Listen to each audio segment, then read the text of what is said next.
Listen, I'm gonna go in here and put this video, and I'm just gonna put this for a social matter. So, fame versus sacrifice. That's what I wanted to ask you. You say that the Bible is this and that, yet you use the Bible for references. I've never seen you use, for my understanding, I have never seen you when you try to give credits to something. I never seen you use some textbook of the Muslim. I never seen you use a textbook of anything of being your foundational source other than the Bible that you will reference to. Now here's my problem. If you're going to say that the Bible have flaws, if something ain't the truth, then it's a lie, and the whole thing is a lie. And yeah, you could say that people mix this and third and the third. You know, so you can always say someone mixed this, that, and third. And that's, to be honest, yeah, they have admit some things. But there's some things, if you read the whole Bible before in order, you will know what is not right, and you'll know what is right. So anyway, not only that, the Bible even predicts that man gonna pervert the Bible. It even predicts that. It even predicts that. It never say that, oh, this is going to be the one true thing. No. It even tell you that man's going to dilute this after the real prophets leave. So here's the point. I feel like people are being biased because of what the fuck they believe in. Excuse me my French.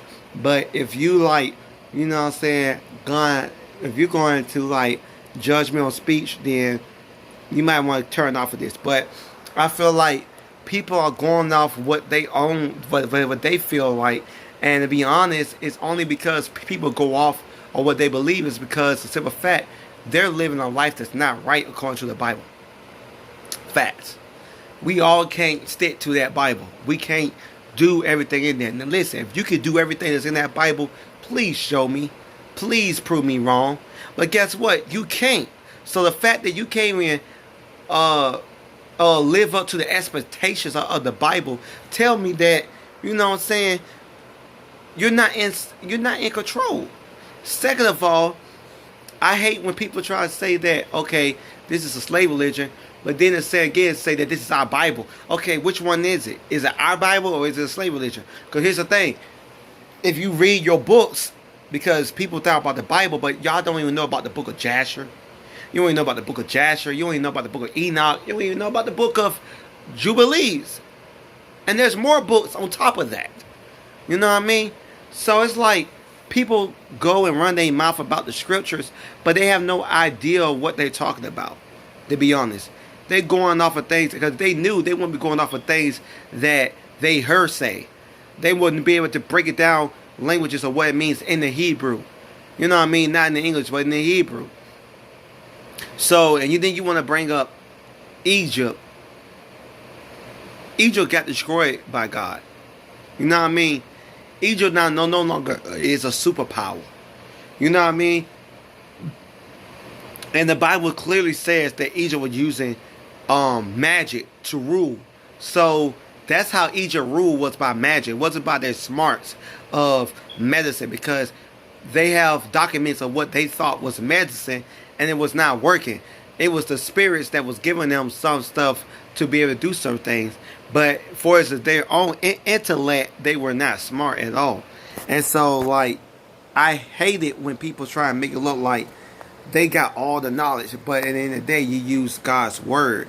And that's what the God says. That woe unto them that use my word and call it their own. So don't use God's word if you're going to say his word is not there. If you're going to say his word is not sufficient, don't use his word, because you're being a biter. You're being a ripoff, and you're being a hypocrite.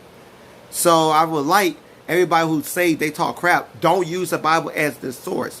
Don't use the Bible as a source for yourself, because the simple fact is you don't believe in it. If you don't believe in it, don't use it. That's like me saying I don't believe in science, the Big Bang Theory, should I say.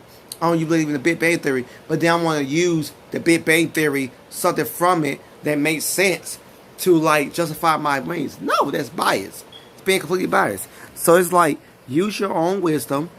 If you don't say you don't believe it, don't use the Bible. use your own wisdom. You know what I mean? And it's like, I don't like somebody to like do that. That's like saying that you don't use black knowledge. You know, black knowledge is whack. And I'm gonna use white folks, not knowledge though, to verify that black folks is this. No, it's the whole point is that you err in the scriptures. And you know what I'm saying? If anybody want to debate, for instance, the Bible being fake, I can prove to you the Bible ain't fake. Now I can't tell you. I have read books, and there is some things they have added to the Bible. They have added to the Bible, and the Bible even says, any man adds to this book, they should be added the plagues of this. So the Bible has a curse written inside of it for folks who add to it. That doesn't mean that the word is fake. It don't mean that. It just means that the Bible knows that the evil in man is going to do some wicked stuff. So you must understand that. You must be able to understand. Anyway, at the end of the day, I'll say this too. Proof that the Bible is real, you gotta understand this. How in the heck the Bible knew that we all gonna have a one world currency? How did the Bible predict thousands of years ago now? This is thousands of years ago that we're gonna have a one world currency. And that you're gonna take it inside your hand. And how is it we got the technology to do that now? You tell me. You tell me. Because that's the one prophecy you can't get around. You can't say they've written that in, because that was written even 1611 has that verse. And before that, the original Hebrew scriptures have that verse. So I want to know, at the end of the day, how you going to say man can predict that? No way a man can predict that thousands of years later. No way. No way. I don't care what you're trying to say. No way if they're going to be able to predict that. That's like impossible. So at the end of the day, also on top of that is you got people who, you know what I mean, been delivered from the word, who's been delivered many times. So I hate it when people try to make it look like they're doing good. And then on top of that, the Bible speaks of familiar spirits. You think you're talking to your ancestors, those who believe in the devil, who worship in the Illuminati, would tell you you're not talking to your ancestors, you're talking to demons. Literally, do your research on that. That you think you're talking to your real spirit, but you're not. You're talking to a demon. And if you were talking to a real spirit, you'll be cursed. Because in the Bible it talks about how Samuel was brought from the dead. And guess what happened? He cursed Saul for interrupting his rest. So at the end of the day, if you actually bring up a righteous spirit, you're going to be cursed. Because they're going to know you're not supposed to be bringing them up. You're not supposed to be summoning them. So you can say what you want to say, but bring up those scriptures too. Bring up the scriptures about dealing with familiar spirits. Bring up that. Gotta go. Peace.